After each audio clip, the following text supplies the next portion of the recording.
All right, so we're in our 8th operating month. That's approximately 67% of our budget. And so for sewer user fees billed is about $129,971, and sewer fees received is $1,041,860. For about 11,000 more, almost 12,000 more. So Clint and I have been talking about that, why we have 11,000 more on sewer, and I'll get down to the water here in a bit, and then 20,000 less on water. And we're thinking it's got to be something in our billing software that is calculating those figures wrong. So we're thinking maybe. So you're looking at here so we can put that on the sheet. Well, yeah. So a while back you had asked me to send my treasurer's report commentary so that you could follow along with it. That was part of the attachment. No, I sent all this. Well, this was 2 days. Yeah, this was on Tuesday. Yeah. So we haven't seen those things, unfortunately. Yeah, and so part of the attachments was the treasurer's report commentary that you guys asked for. So that's what I'm reading off of. Good. Thank you. But anyway, on that part, Clint and I are noticing that we're receiving more on sewer and receiving less on water. And we're starting to think that something is going on with the billing software as part of the updates. So we need to get in there, really research it, because it's like we have $10,000 more received in sewer, but 20,000 less in water. And that's just not measuring out. So between those, we're about... Those links aren't working. Yeah, something's up. So that's just what it's reporting like as it is right now. So next month, Clint and I will definitely have more to speak on. So in all actuality, we're about $10,000 less in user fees received, both water and sewer, 10,000 less of user fees received than we billed for. That's more of a realistic number. Anyway, going back to the treasury report commentary, we billed about $209,305 for water, and we've received $189,630. Again, Clint and I are going to look into that difference. All right. In total, it looks like we brought in about $51,787 for user fees. Moving on down to expenses now. Sewer maintenance, we spent about $33,723. A good majority of that, and as you'll see on my treasurer report commentary, there's about $27,000 accounted for. That's because $6,000 of it is a check that Clint and I have cut for the second half of Bigfoot's invoice, which they're completing today. So we're just holding off on that check. It may not be completed today, but we're holding off. Working on today. So we're just holding off onto that. So that's why I didn't include it in the pay. So we've spent about $7,741 on tank pumping and repairs. So, and that's just this last month. So that's definitely... Isn't that higher than normal? It is higher than normal, and Bob, do you want to talk about that? Yeah, one of the things that we're finding is on the tank pumping, we have had, when tanks... Excuse me, if that's in your report. It's not. Oh, okay. Okay, anyway, when you have a tank that has a pump in it, you have two risers in there. One is for the pump, you can pull the work on it, and the other one is for being able to pump out the chamber with the sludge and whatnot. We found over the years that sometimes you only put one riser in and you can't clean it all out. So we've had KGAT go back and put the riser in so they can clean it out properly, and that way we can get our full usage out of it rather than having to pump it more frequently.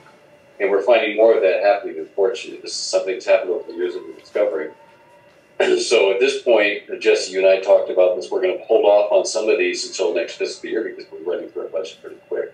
Unless it's an emergency. Yeah, unless it's an emergency. But yeah, so we're installing the risers because part of our ordinance states that those areas need to be accessible at all times. So. And that's our responsibility. Yeah. So something that's like my yard is like 4 inches subgrade would be eligible for one of those. Well, yeah, it's what you're supposed to have a riser so you can pump out of there. And regardless. You may not have a pump. In yours, it may just be a single compartment tank. It is, but it's subgrade. Yeah. So once we make it accessible, it's then the property owner's responsibility to keep it, like, if they need to call during winter, they have to know where it's located, because we have to spend money to find out where your lid is, then that's I understand that, but I'm just saying, right now, that's the situation. Yeah. That isn't a problem, but we just pumped it last year. Yeah. Right. Plus we had a commercial pumping, I believe that was Vista Bay. Yeah, we had Vista Bay, we also, I think, had Bitter End, because somehow it got overlooked on It did get overlooked on the July. So we got that. So those are a couple of reasons. And then another one is $20,000 on maintenance and repairs, and part of that was that $10,000 for the land application payment. So, and then $35 on locates. Then for water maintenance, we're about $7,900. 60 of it for testing, 643 for water meters and supplies for that. And then 7,302 for repairs and maintenance. So, moving down the list, everything else is pretty routine on our bank fees, office maintenance, janitorial. We did we paid our IRWA annual subscription of $145, and then we repaired our sprinkler system for $135. We had a little bit of a break there. Engineering fees, telephone, electricity, and then the training and conferences at $445 for this last month. That's our annual membership dues for Clinton Ice training, and then the airfare was $355. So we'll see next month. Top costs, but we have I think 1,200 total budgeted. So. Other than that, nothing else. Does anyone have any questions on the budget? If you guys take a look at the P&L budget versus actual, like I mentioned, where we're supposed to be at right now is about 67%. It's showing we're a little bit under on our income side, and a little bit over on our expense side. So, I mean, it's not uncommon for the last 6 years. Our auditors have told us that we're operating in a deficit. So our user fees just are not covering. We script and save and pinch pennies every year, but it's really starting to show now. So could you double check your email distribution on 4 packet? Sure. Yep. I didn't get an email. I didn't either. I got the updated one. We had the most recent one, but not the. Well, if you got the updated one, you got the original. Oh, it must be there. Okay, I'll look.